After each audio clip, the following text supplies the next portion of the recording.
Most official Pokemon have evolutionary stages, and a lot of these Pokemon have 3 total stages, like starter Pokemon. There are many Pokemon who lack this middle stage however, and fans have taken it upon themselves to imagine what these middle stages could be. I really enjoy seeing these middle stage Fakemon and wanted to try doing this with my singing monsters. But how do we do this to a game without evolutions? Simple. We take a double elemental monster to be the final evolution, we choose one of their single elemental monsters to represent the first stage, and then create what the middle transformation stage could be. Despite this making no sense to the game, I decided to give this a go anyway. 2 of my friends also heard that I was doing this, and also wanted to make a middle stage monster of their own, so we will be making 1 monster each. If you'd like us to make more middle stage monsters, I'd love to try this again, but properly as a group together, rather than doing this separately, as this video was not initially supposed to have any guests. If you enjoyed this video, consider leaving a like and subscribing, as it helps me out a lot. And check out my Patreon if you want to show me further support. Patrons get to see these videos up to a week early and ad-free. Now for my middle stage monster, let's go back to that octopus example I showed before and actually make it.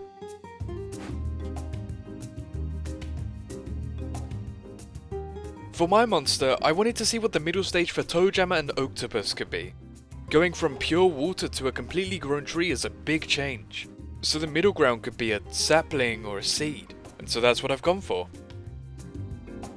I wanted Toejammer's toes to start shifting into the tentacles that we know Octopus for, and the watery dome of a head that Toejammer previously had is now the hard shell of a seed growing into the early stages of a tree. I didn't just want this to look like a Toejammer with an octopus texture slapped on, so I tried to give the seed part of this monster more earthy browns and maroon colours, in an attempt to differentiate them from Octopus more.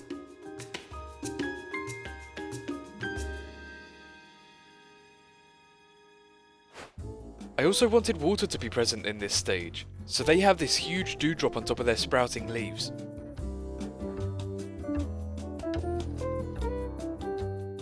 Both Toejammer and Octopus were drawn by Chris Elliott, and therefore have this very particular style about them. It looks very authentic, and all of the texture and sketch marks look very hand-drawn. Unlike most modern or digital art, it's not simplistic or clean, and that really gives these original monsters the gritty look that they have. And it's these textures and details that really make this style stand out to me. So attempting to replicate this in my own way was going to be tricky.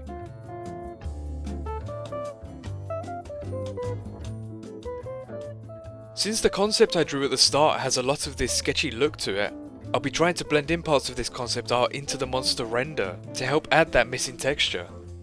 That's how I was able to give the body so much detail. I also couldn't help but give this monster some more features that Octopus has to help this feel like more of a middle stage.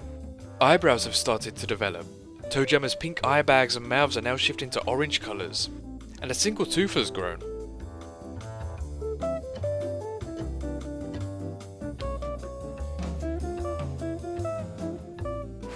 Meet Taproot, the middle stage evolution of Toejammer and Octopus. This evolution of Toejammer resembles a seed beginning its sprouting journey before blooming into the adult tree that we know as Octopus. The leaf stem that stands tall on top of this monster catches and holds onto water, and stores it, as water would be very important to an evolutionary line based on plant life. And this middle stage monster would definitely have the water and plant elements. Up next is Raw Zebra. Let's take a look at which monsters he will be making an evolutionary middle stage for.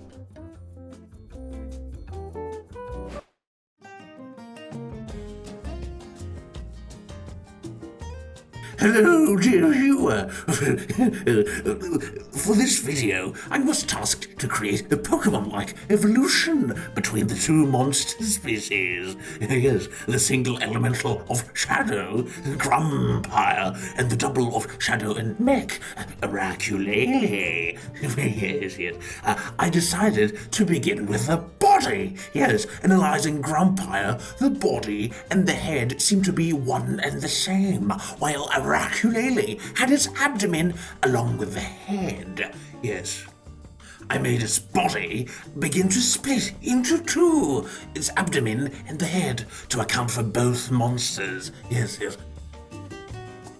Grumpire's concept art mentions how its face would slide around, as it can be seen in game, though in a lesser capacity. Yes. I wanted to embrace that idea, making the face more chaotic, as if it's in the middle of shifting to where it would end up on Arakulele. Yes, yes. The same way I made the body simply transition from one monster to another, ditto happened to its antennae and limbs. Yes, Arakulele appears to have 4 main legs, loosed for locomotion, and it seemed appropriate to morph Grumpire's 4 wings into them. Yes, yes. The arms have minimal change since they're quite similar already. The idea came to me to make the monster fashion its own instrument out of silk and scrap parts it would find lying around. Yes, since it's unfinished, the monster carries it around on its back. Yes, the collars of this monster ended up being a literal mix of the 2 other monsters' color palettes, with some deliberate deviations done for appeal purposes. Yes, after some brightness, contrast, and saturation balancing, you know, that's usually, I added spots found on both monsters and rendered the instrument, taking colors from the obstacles of Ethereal Island. Yes, and I think I'm done. Oh, look at that. I am glad to present Arachnant. From arachnid, the word arrogant as it is so, and an ant, because it looks like one, of course, yes. A missing link between the Grumpire and Arakulele, embodying the elements of shadow and electricity. Simply jolting. It gathers all sorts of petrified organic matter found on its island to fashion its instrument. But the process is rarely finished before its final step into evolution, so it's rare to see an arachnid actually play the instrument. Yes, usually Arakulele is the one who does that. It chooses to vocalize until then. Yes, their vocal chants are quite rudimentary and basic, but they still enjoy it to a point of arrogance. Hence, the name. Oh, what a guy. Please rate my work on a scale from 1 to 99. Well, for now, I resign. Till the next time. Bye-bye. The final middle stage monster is being made by Likoad. Likoad will be speaking in Russian, so I would recommend turning on subtitles to best understand what Likoad's thought process is and to find out what exactly they're creating.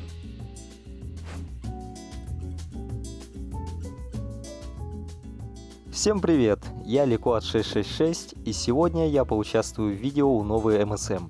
Моя задача нарисовать переходную стадию от терминума до змеицы. Ну что ж, приступим. Сначала я решил сделать концепт, ибо без концепта никак. Моя идея заключается в том, что терминум в своей переходной стадии превращается в гуманоидную ящерицу. Его уши вытягиваются, приобретая форму рогов, мозг постепенно сливается с остальным телом. Так как ноги редуцировали, а хвост еще недостаточно длинный, монстр левитирует при помощи своих псионических способностей. Руки также видоизменились, а некоторые пальцы пропали, а некоторые в процессе редукции. Приступаю к рендерингу. Чаще всего в стилистике МСМ у монстров используется выраженный контур, поэтому постараюсь нарисовать монстра в стилистике МСМ. Ну, что я обычно и делаю. Для монстра я решил первоначальный цвет взять от терминума и после сделать небольшие переходы в голубой цвет. Также особенность монстра. В отличие от своей прошлой и будущей формы, у этого монстра будут оранжевые пупырышки, которые частично похожи на те, что есть у змеицы, но у этого монстра их будет чуть больше. Глаза сильно не поменялись, но появились реснички и зрачки немного уменьшились. Еще одна особенность монстра. Обильное количество пятен на теле. Похоже, имеется у терминума, только в малом количестве. А теперь лицезрейте. Юблимайнд, или же для русскоговорящих Эублиум. Юблимайнд обитает на 2 островах – Псионический и Святилище Магии. Элементы монстра – псионика и яд. Также монстр во время своей второй эволюции обрел яд и повадки ящерицы, но во время трансформации в змеицу утратил эти навыки. Из-за частой линьки у монстра постоянный зуд, из-за которого монстр ну просто не может удержаться, чтобы не почесать себя и не содрать старую кожу. На месте зуда от трения его пальцев появляются ядовитые волдыри. Но не стоит волноваться, вся эта процедура не доставляет дискомфорта. С вами был Liquad666. Спасибо, что посмотрели ролик новый. А также спасибо Нови, что дал мне возможность поучаствовать в его видеоролике. Пс, подписывайтесь на мой канал и смотрите мои видео. Пока! And there are 3 middle-staged monsters. If you would like us to do this again, but properly as a group together, let me know in the comments below, as we all really enjoyed giving this a shot. Check out Raw Zebra and Liquid in the description below, as their monster designs were amazing. And I'll see you in the next video.